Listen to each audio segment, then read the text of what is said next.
Amy from Doodlelog Primitives, and today I'm going to give you some tips for punching with variegated threads. Let's get started.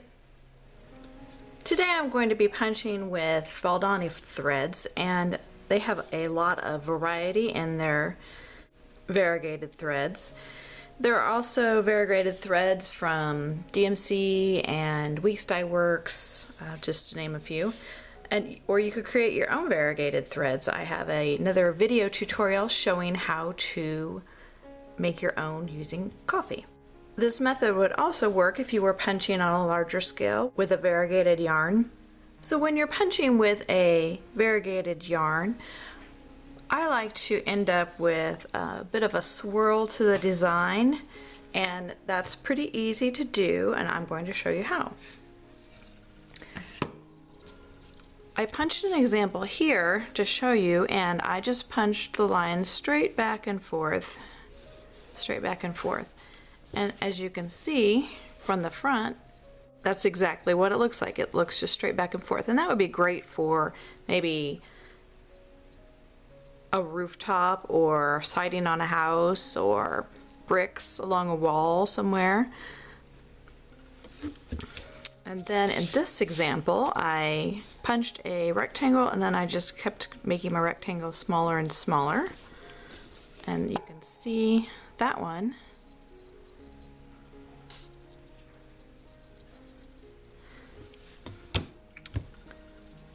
But that doesn't get you the swirled effect. So if you were to do a background and just go back and forth over the whole background, that's what it would end up looking like. You wouldn't have that swirly look. So to get the swirly look, I punched a basic daisy here, and then I punched around it, and I'm going to show you. I punched all the way around it, and I'm just going to keep punching around it again and again to make my way out for the background.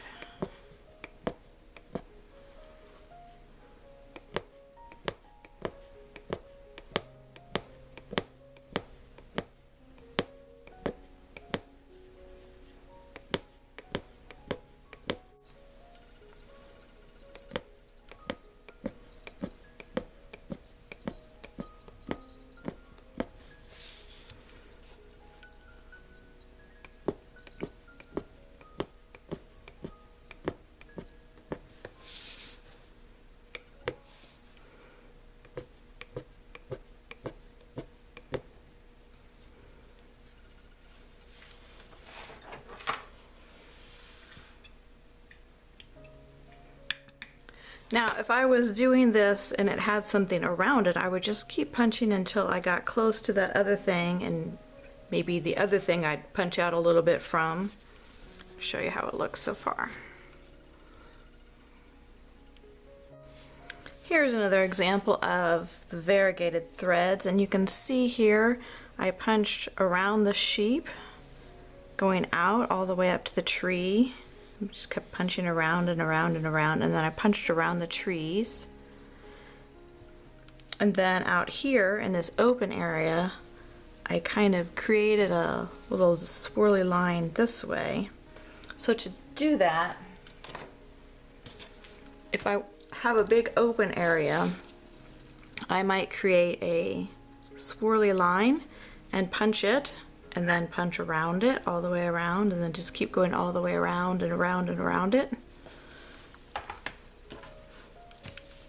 Here's another example. This sheep, you can see how I created a little bit of a swirly line here to go around.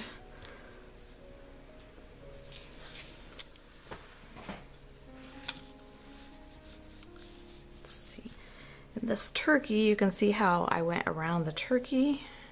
And then I went around the letters, I went around the flowers. In this one I had a lot of extra backgrounds, so I created swirls and swirled and then punched around the swirls. I'll show you how I did that here. I would just draw a swirl onto my weaver's cloth and then punch it, and then just keep punching around and around. And that will give you a swirled effect.